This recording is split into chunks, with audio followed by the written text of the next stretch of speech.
What the heck is so great about Plymouth, Minnesota? And why do I keep seeing it everywhere I look when I'm trying to figure out where to live in the Twin Cities? In this video, I'm gonna walk through all that and more. Stay tuned.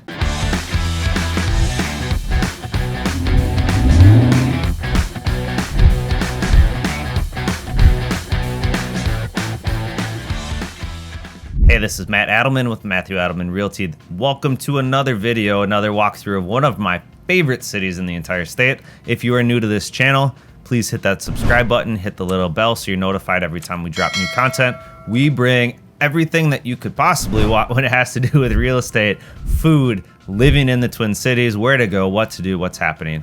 In this video, guys, I'm gonna walk through Plymouth, Minnesota, what to think about and consider if you're looking at the city, and just give you guys a general overview of the city from a map view. I did a video walkthrough tour of Plymouth, so feel free to check that out as well if you want to see actual video footage of what the city looks like, the types of houses, the parks and recs and that sort of stuff. But in this one, I'm just going to pull up a map and show you guys, you know, where to think about or what to think about of the different parts of the city. Full transparency, I'm super biased. I love Plymouth. I live in Plymouth, so I will walk through why my wife and I decided to call Plymouth home, why we've been here for almost 12 years now, and what we love about the city, and just give you guys kind of the pros and cons and things to think about. If you are moving to the Twin Cities and Plymouth is the city or not the city, and you just want to talk and figure out, like, what do I do? Matt, help me.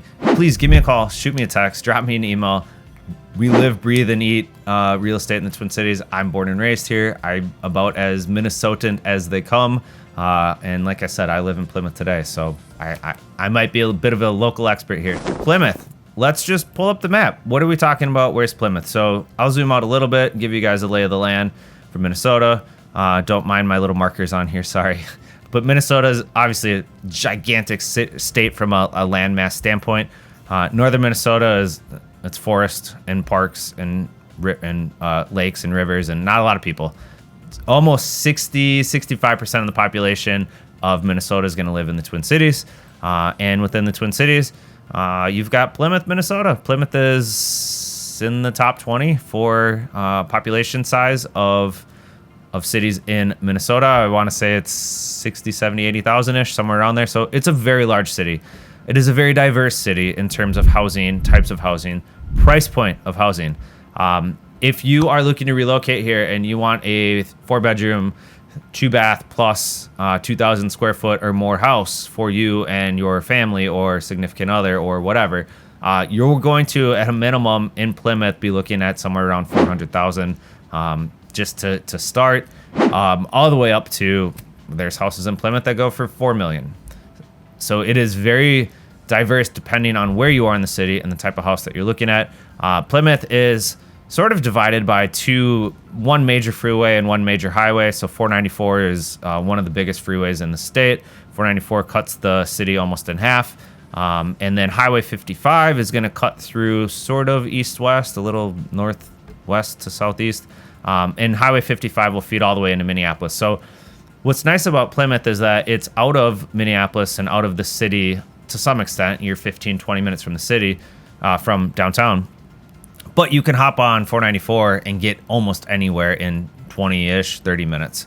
If you're going to a Minnesota Wild game in St. Paul, you hop on 55 to 494 to 394 and it feeds you all the way over there. If you need to go to the airport, which is right down here, you've got 494 that feeds right to the airport. The Mall of America's over here.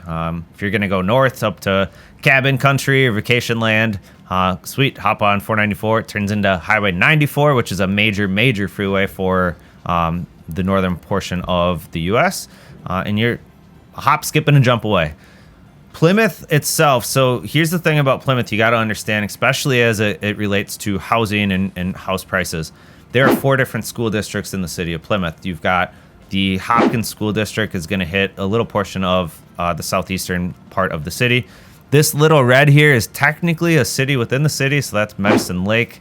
I don't know that you would necessarily look there. There's not a ton of houses. I think the population's only a couple hundred, but it is there. Medicine Lake itself, this portion of Plymouth, so if I kind of follow my cursor, this is going to be the Armstrong, Cooper High School, the Robbinsdale School District.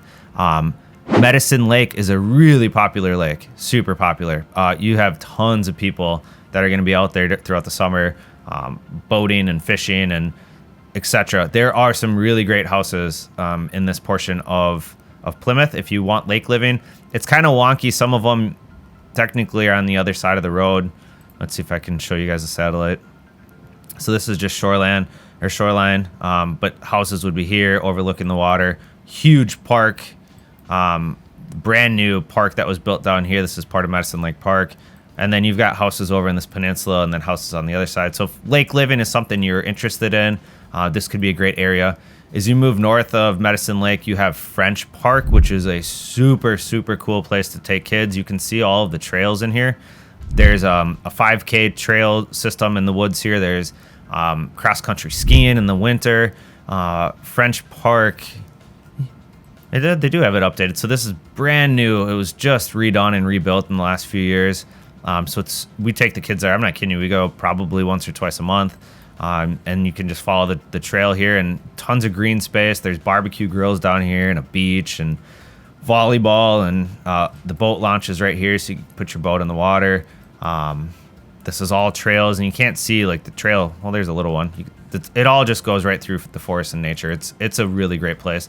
A lot of people have family reunions and that sort of stuff in French Park. But I was talking schools, so you've got the Wayzata or the Hopkins school system is going to be down here. The Robbinsdale school system is going to be over here. The rest of the city, and this is the school district that most people in the city hear about, or people outside of the Twin Cities are going to hear about at some point. It's the Wayzata school system. Wayzata schools are rated in the top 5 in the state, probably top 10 or 20 in the entire country. It's an enormous school system. If you ever see their high school, let's see if I can get a good satellite view of it.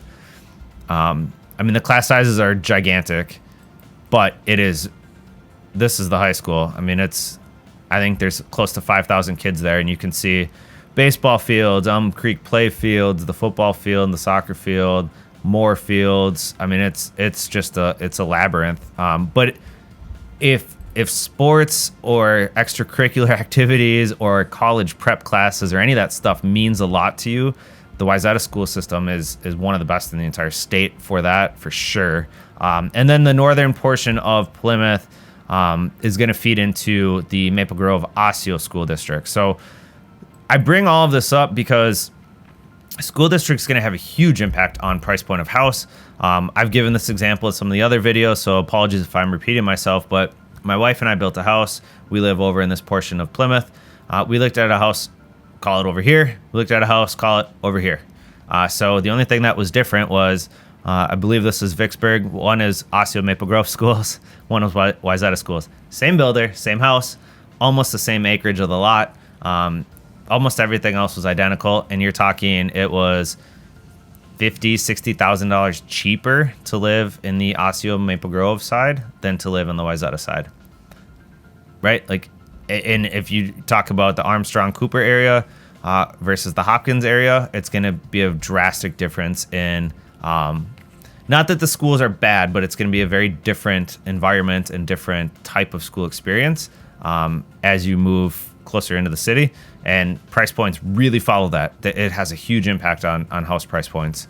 So eyes wide open, make sure you understand that. If you have kids, let's make sure we talk about what you want your kids to experience. Plymouth has, if I zoom in a little bit, Providence Academy is one of the big private schools now. Actually, it's kind of a really cool, let's see if it shows up here. It looks like this old school. It kind of looks like Hogwarts or like Harvard or something. It's this old school brick building. They've got their own field and tennis courts and this whole thing now. So Providence is in Plymouth. You've got Holy Name is right on the border. Holy Name is a Catholic church and school, private school system. So there's a few other options. If public schools in Minnesota in general are phenomenal, but if you want to go the private school route, you have options in Plymouth as well. When you look at things to do in the city of Plymouth, you can sort of see, some of the beige colored spots on the map here. This is probably one of the popular areas to go in the city. I'll just preface this. Plymouth is it's a suburb, and it doesn't have a ton of like super cool dining and bars and restaurants and that sort of stuff. But it has Target and it has Whole Foods. It has all the grocery stores and the things you need. But you know, if you're really into fine dining or you want a Starbucks that you can walk to or whatever, it's going to be a little harder to find it here versus as you get closer into Minneapolis. But you've got Targets over here. Sunshine Factory is a fun little restaurant. India Palace if you're into Indian food. This is, we'll call it downtown Plymouth. You've got the movie theaters over here, Fresh Time Market. There's a Lunds and Barley's, which is a local Minnesota grocery store. Cub Foods, which is a local Minnesota grocery store. Lowe's is over here. So this is kind of downtown Plymouth, although it's not like you're really gonna, you know, park your car and walk around like in some downtowns, but there's a little bit of shopping there. The Plymouth Ice Center, as well as Lifetime, which Lifetime is a super cool health workout facility. Gigantic. I mean, you can see this is all Lifetime. The outdoor pool at Lifetime is phenomenal. So we have a lot of friends that have memberships at Lifetime just to use the pool in the summer. Plymouth Ice Center, so there's 3 hockey rinks inside of here. Hockey is really big in Plymouth, especially with the Wayzata program in Providence. The Hildy Performance Center, this is a really fun greenery area. It actually shows really nice with the satellite, but there'll be concerts and shows and that sort of stuff at the bandstand here. There's a big fireworks display and around the 4th of July. They do music in the park, so you can come and sit with the kids and they'll have bands and light show and that sort of stuff. So there's quite a bit to do in downtown Plymouth. I should mention Plymouth City Hall. This is where the police station is. Not that that matters all that much, because what really matters is this portion over here, which is, there's a Millennial Garden, but it's the Plymouth Community Center. It doesn't show it now because they just finished it, but they have a huge, massive renovation. I mean, this place is gigantic now. And the Plymouth Community Center has an indoor park for kids. It's got, well, outdoor turf in the summer, and they put a dome over it in the winter, so it's indoor turf for soccer and lacrosse and that sort of stuff. There's an indoor walking, running path, so if you want to come in the winter and run around and not freeze your butt off, the community center has that. Tons of indoor basketball courts, pickleball courts, all that sort of stuff now over at the community center. It's now open. As the time of this recording, there's the Millennial Garden, which is a really cool place. There's a lot of weddings that are held here. You get a lot of people who are into, I mean, it's a really nice garden. So people go there and check out the flowers and the displays, and then catch this path and come on over to the Hildy area. And, you know, it's a nice little loop that you can, and it connects over here. This is all kind of marshy wetlands. So it's a nice walking path trail system. The only other portion of Plymouth that is kind of a fun place to hang out, I mentioned the Clifton E. We just call it French Park. Wayzata High School's over here. You've got a golf course over here. It's a private golf course. Eagle Lake is another park, another area that people love to go. Bass Lake, you know, there is another lake that people will search if you're looking for lake living. Bass Lake, it's pretty small. I don't even know if you can put a motorized boat on it. I think it just has to be electronic motors only. But you've got lake living over in this portion as well. So you can see that there's houses that kind of butt up against it. Schmidt Lake has houses right along the lake. This lake, you can have actual gas motors, and the boat launch is right here. The only other portion where there's some things to do is down in the southeastern corner. Willow Creek is a movie theater, and then you've got some really fun restaurants down here as well. Another Cub Foods is over here, and just a few other places to check out. General Mills, it's not technically in Plymouth, but General Mills headquarters is right next door in Golden Valley. So if you know you're relocating here for General Mills, Plymouth is a great place to consider. And then, you know, Ridgedale is a giant shopping center just south of Plymouth, so tons of places to go. For housing, if you are looking at new construction, if that is your thing and you're moving to the Twin Cities and you want to build a brand new house, in this northwestern corner of Plymouth, there's still lots of new construction happening. Southwestern portion of Maple Grove into Corcoran and into Medina. This is like the circle, the zone of all the new construction. You can build anything you could ever come up with and dream of. The national builders are here. The local builders are here. Just, you know, expect to pay. It's going to start at $500,000 and go up to, you know, 3-4 million. If you're looking for really crazy houses as you get closer to Wayzata, the city of Wayzata, and then Lake Minnetonka itself, you get some absolute monstrosity of houses down this way. There's a few on Gleason Lake and a couple other areas over here, Mooney Lake a little bit. So You know, the central portion of the city is going to be very similar to any other 1940s, 1950s, 1960s city. And, you know, houses that kind of fit that vibe as well. So that's Plymouth in a nutshell. I think, you know, for us, I mentioned I would give you guys a little bit of info on why we live here. We picked Plymouth. Well, first of all, my wife grew up in Plymouth, so I kind of was forced to live here. But for us, it really fit what our family was looking for. We have 2 kids. We wanted them to have a school where they had tons of options to choose from with activities and classes, you know, and just get them used to interacting with people. There is quite a bit of diversity in Plymouth. If, you know, like the classes are they're large classes, but it's going to be a whole mixture of people, lots of different demographics, lots of different backgrounds, a lot of people moving here from other countries, from other parts of America. So you get kind of a melting pot in the city where people are going to, you know, interact with each other and learn, you know, all sorts of things about people and different backgrounds and lives and that sort of stuff. So that was important to us. We wanted to make sure that was factored in. And then for us, it was about the style of house and the lot. So we ended up building a house.